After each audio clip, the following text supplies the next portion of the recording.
But instead of being dumped, you could have dumped him.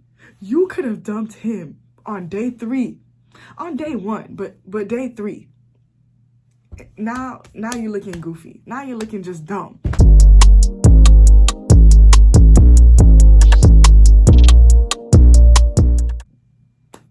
Hey guys, welcome back to my channel. It's your girl Nelly B. Hope y'all are having a wonderful day. So we are back at it again with another Married at First Sight review. This week I'm in my office. I feel like I film in a different place every single week. If you haven't seen my office transformation tour, I'm gonna link that card above because it's a vibe. It's a vibe. All right, let's get into the video. So this week's episode was pretty, mellow compared to last week's just dramatic up and down. And I'm gonna link that video too because I uploaded late, but I want to make sure y'all see it, so I'm gonna link that card above too. But before we get into the video, go ahead and like, comment, and subscribe. If you're new to the channel, welcome. We're glad to have you here. And let's get into these couples. All right, so this week, the couples came back from their honeymoon. They moved into a mutual place together, and they went and saw their old place and showed their new wife or new husband their old place. And all of the couples had a little meeting with Pastor Cal. Finally, the experts are here to be giving expert advice on these couples. For some people, I felt like it was a little too little too late, but we'll get into that. So we're gonna start with Ryan and Clara, because honestly, ain't nothing going on with them. They be trying to act like there's so much drama, like they be making the music all suspenseful, showing clips of them just looking at each other. They are fine. Nothing is going on with them. Nothing is going on with them. They seem honestly really comfortable with one another. Clara had her feet up on him. They saw each other's places. Clara, she had said that she was messy, but her place was actually pretty organized. So I don't know if she just cleaned up before, the honeymoon and stuff. She knew that Ryan was gonna see it. I don't know. Let's see what else happened. They had their meeting with Pastor Cal. Ryan said that he likes to move, slow. And it seems like it's a little slower than what Clara's used to. It seems like she's ready to, fall in love, get on with it. Ryan really wants to let things grow, let them develop. So they said that they're physical, but they have not consummated the marriage. So, but he said he's physically attracted to her. They were holding hands. They were real cozy, actually. So, yeah, the only thing that Pastor Cal said was like, as long as the pace is comfortable for y'all and nobody's feeling neglected. And I feel like even though Clara has said that she wants to move faster, I feel like if they were in a regular relationship, this pace would be good. Well, maybe not according to Clara's standards, but I feel like where they're at is good. But I can see, Ryan is obviously, he's never said the L word, as they like to tell us 50,000 times. He's never said the L word, so he's not going to be rushing into no type of relationship, no type of marriage, no type of everything. So it's going to have to be on Clara a little bit to probably get things to where she wants them to be. But it's still kind of early. I feel like they're fine. I feel like they're at a good place. So, yeah. They were barely on the television screen this week, so yeah. I did want to say that I really loved Pastor Cal's definition of love. He said it's an intellectual decision to commit to meet somebody's legitimate needs. I really like that definition. He was kind of scaring Ryan a little bit when he put it like that. So, but I think Ryan is going to be fine. I don't think he's going to break her heart. They keep playing the music acting like Clara's going to get hurt, like she's fine. I think it's going to be fine. They just making unnecessary drama. So, all right, next, let's go to Virginia and Erik. So, their interactions this week, I'm just still figuring out how I feel about them. I don't like how Erik is always acting like he knows so much more than Virginia and he's so much more mature than her. Even though he is. He is. But it's like nobody wants to feel that way in a relationship, like somebody has the upper hand just because you've lived with somebody before, just because you've been in more long-term relationships before. It's like he's always harping on that, and I think that's why Virginia is not responding well to him, because it does come off a little bit overbearing, a little bit, you know, because Erik was like, you know, I've been in more relationships than you, and I know how this works. I've lived with people before. And Virginia was like, okay, well, tell me how this works, you know? And it's like, stop trying to act like you're her dad, like you try to like show her the way and stuff. Like, just be her partner. You know, you already know what experience she has, you already know what experience you have. So just like, I feel like he should be trying to meet her where she's at a little bit better, even though she's off the walls. But I feel like he's penalizing her age or her past, you know, against her, and that's not really her fault. However, Virginia is not willing to compromise on anything, and that's a problem for me. You didn't, like, you were not ready to be married. You're not ready to be married. You don't want to compromise on nothing, okay? You don't want to stop going out. You don't want to text this man when you get to your destination. You don't want the man to say, be careful. Like, you don't want to be in love. You don't want to be in a marriage. That's like part of being in a relationship. I think Erik is justified in wanting those things. I think that's normal level of communication for a couple, for a marriage. And then it's like, sis, you want to be crashing at your guy's friend's house after a night of partying, like you don't have a whole home and a whole husband to go to. Come on, sis.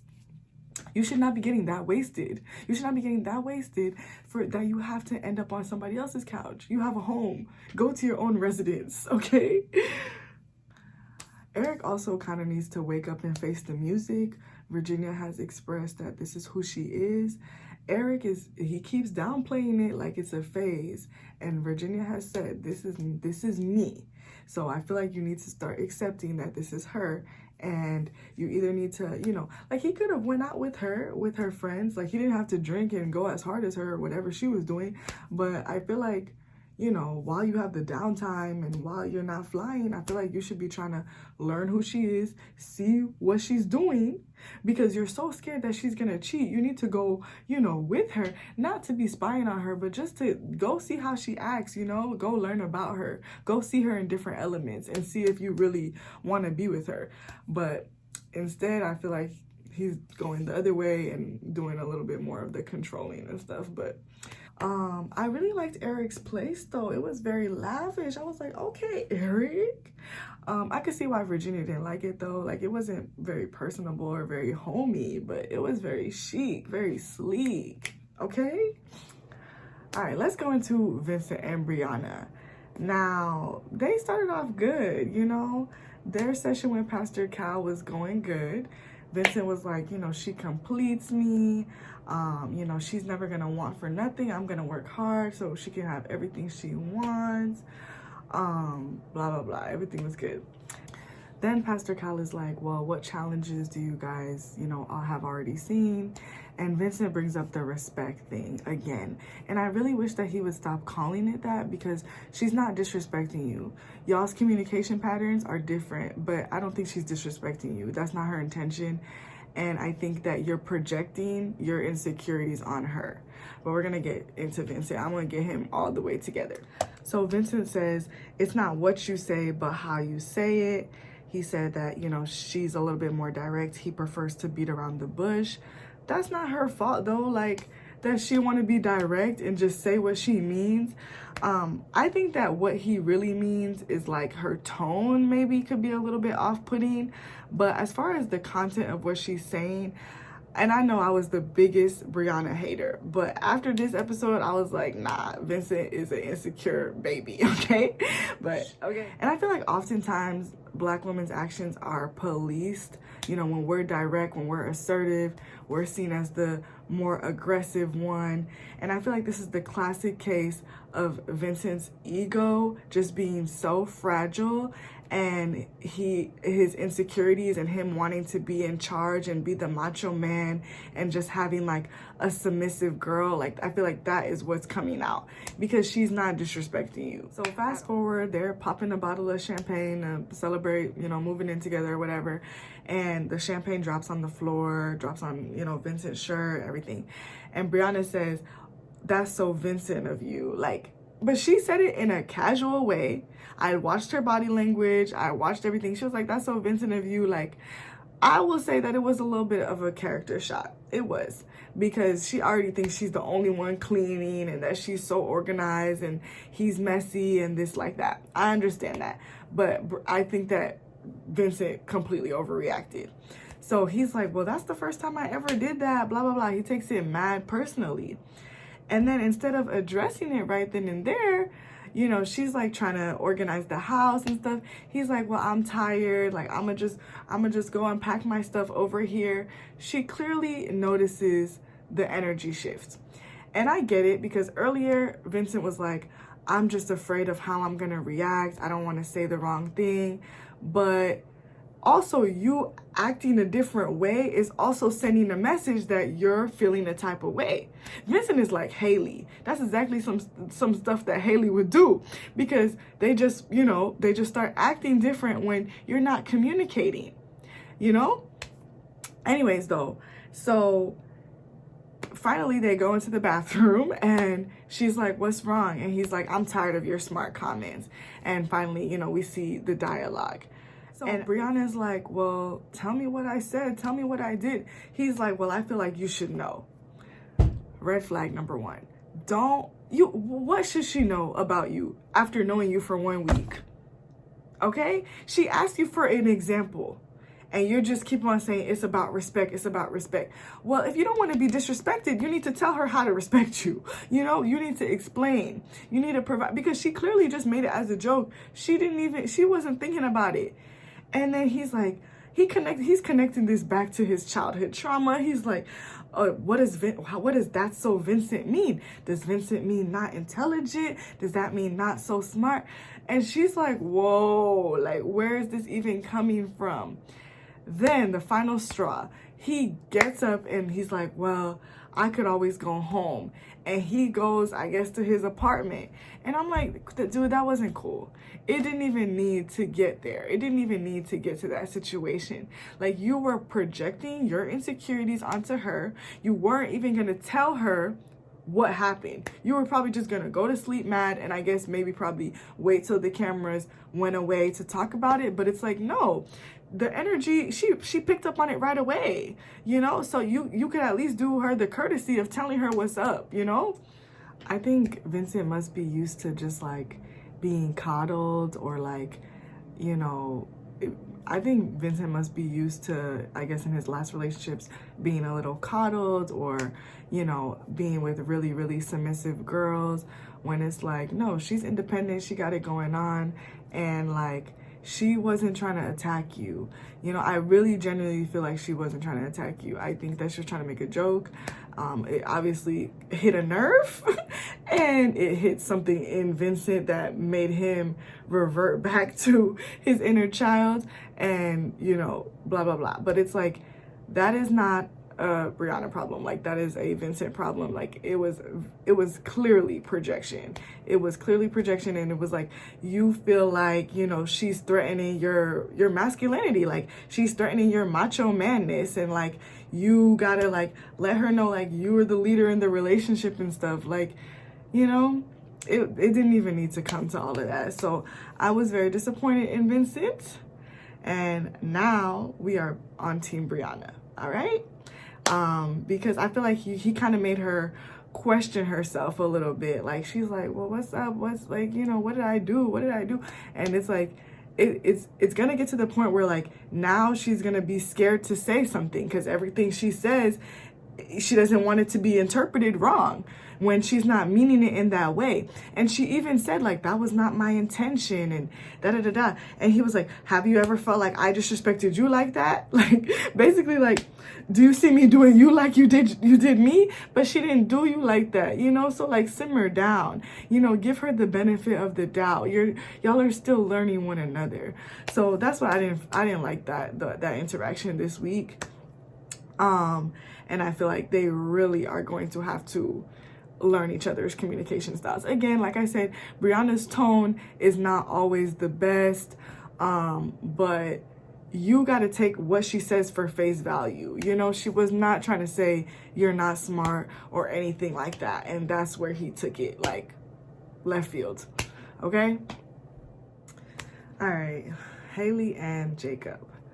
Now, I told y'all last week, I didn't think that Haley really did what she did. You know, I really didn't believe that she saw Jake and bolted and went the other way. But now I'm thinking it must have been true, because Haley's story, there was some holes in it. I'm not saying she's a liar. I'm just saying it did not add up. She said, I texted Jake, I went on a girls' night, and he blew up on me.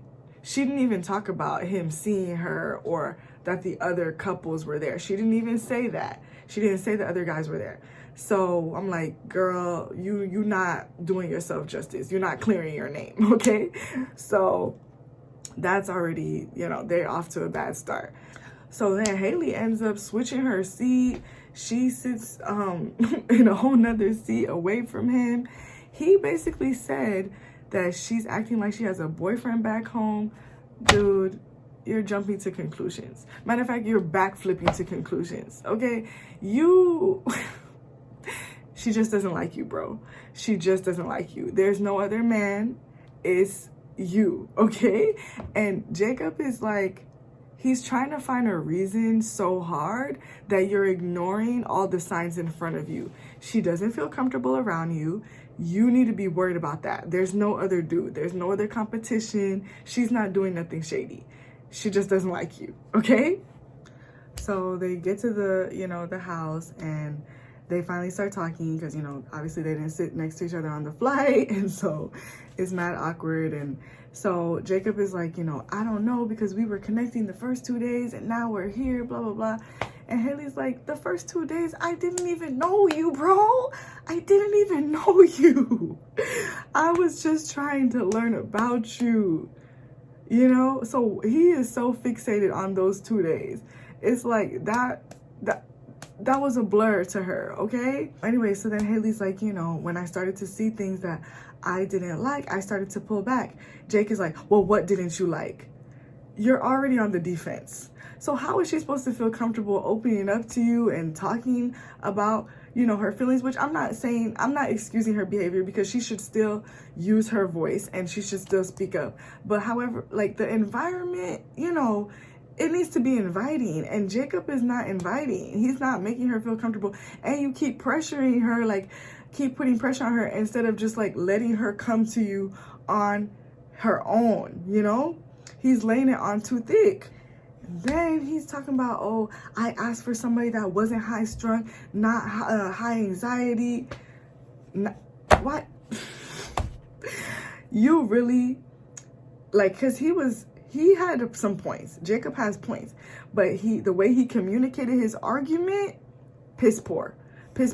And now it's like, Haley, she was already looking for a reason to leave, and now you assassinating her character. She's not gonna forget that, even though obviously they apologize and it's all good now. But she's always gonna be like, yeah, this man thought I was a liar. This man thought, because yes, you had some valid points, but you didn't know how to communicate yourself, you know, effectively. So that's on Jacob. But it's also on Haley, because Haley should have also been being a little bit, you know, give him a little bit more. But she also didn't have anything concrete. She said, something is not clicking for me. Something, you know, I need more time. And I think Jacob really wants something concrete that he can fixate and work on. And she doesn't have that to give you. So, and then it's like, the fact that you're calling her high-strung and anxiety and all of that, it's like, she's not those things. But even if she was those things, it would be valid. She just met you a week ago.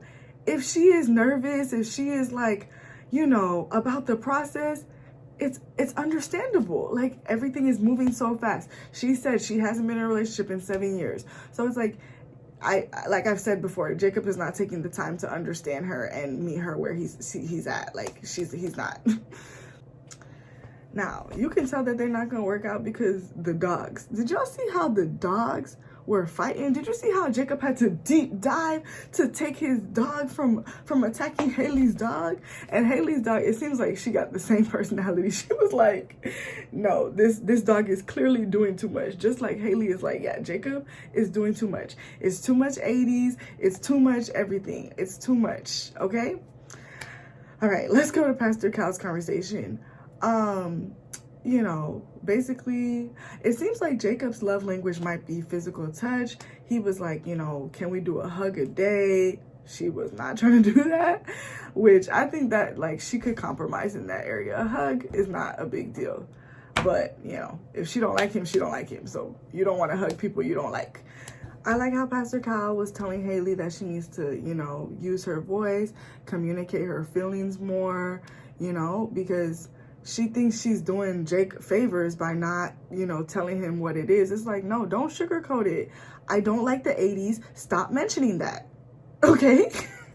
Like, just blurt it out, because the man needs to be, he needs to tone it down. He needs to tone it down, and you need to, because you're not getting to know the real Jacob either. Like, we need to stop talking about this surface stuff so we can get into the nitty gritty, you know? Yeah, he was also saying that, like, you know, they need to influence each other, and I think that's good advice, but I think that, like, he would need a whole makeover to fit what Haley wants. So, and that's what she was saying. She was like, I don't want to attack him as a human. This is who he is. And I'm like, yeah, that's true, but you also, the 80s and all that stuff, that's surface level. Y'all need to be digging a little bit deeper so you can really see who he is. I can tell Jacob is a little insecure too. I mean, obviously he talked about, like, being, you know, the side dude and the rebound guy, you know, in other situations. And obviously something like that really messes with your psyche if you're always second guessing if somebody really likes you or if they're using you. But, you know, you were projecting that onto Haley. Like, that was clearly your past, you know, situations, like, trying to come out, because she didn't give you no signs that she was talking to somebody else or anything like that. Like, you basically accused her of being a Chris at that point, and that's disrespectful. Like, that's disrespectful. Like, I can understand why she felt offended and disrespected, like, you know, why she was not eating for 2 days. Like, her character was shot, you know. So yeah, I mean, y'all, all right, y'all, let's do Chris and Paige. I just be so over it when I gotta do them, because it's like, when will the madness stop? Okay, so starting from the end of the honeymoon, they don't even get to move in together because Chris is talking about, I gotta go to Chicago to clear my head. You put this girl on this emotional roller coaster and you gotta go clear your head. Disrespectful. That's number one. Number two, he comes back. They're supposed to be having this conversation. All of a sudden, we're seeing little subtitles saying Chris would not allow production to film. They cut off their mics. I'm sorry. Is Chris the boss of the show? Do we work for Chris? Does the production work for Chris? Why is Chris calling all these shots? How are they able to do that? I've never seen that in Married at First Sight history. This is getting out of control. Chris is out of control, okay? Conversation. So anyways, what ends up happening in the conversation is Chris tells Paige that he thinks it's best that they get a divorce. Paige has the audacity to say, he threw a bomb at me. He threw a bomb at me. Once again, girl, if you didn't see this coming, I don't know what to do for you. I don't know what to do for you. I said it last week. It's like, you're comparing 1 week of marriage just for that title, just because you have the title of wife in that marriage, that he's supposed to stay committed to you when he has a whole child with somebody he was about to get married to. He proposed to her. He was gonna plan a life with her. Okay? It doesn't hold no weight. These vows, this marriage, it doesn't hold no weight. I'm sorry, Paige, but you need to wake up. You need to wake up. Then she's like, I'm so disgusted that I had any level of intimacy with him and da-da-da-da-da. And at that moment, it kind of hit me. Like, it hit me like, okay, you know what? It seems like for us, she's been in this bondage of a situation for like weeks and weeks, but it's really just been 1 week in her, you know, in her life. One really bad, horrible week, but 1 week versus us who've been suffering for, you know, 5 weeks, 6 weeks, whatever the case may be. So it's like, I see why she was saying all of these things and she was so mad and so heated and F-bombed this and that. But it's like, you don't have anybody to be mad at but yourself, boo. I'm so sorry. There's nobody to blame but yourself. No, you know, then sis is mad. She's like, I'm going to air him out. Come talk to Pastor Cal, you know, blah, blah. It's like, why were you even protecting him? Whatever he was saying to you in private, all of this type of stuff. Like, you should have kept your mic on. Like, you should have been like, no, like, you know, expose this man. But she can't because she's wrapped under his little finger, you know. Chris says jump, she says hi.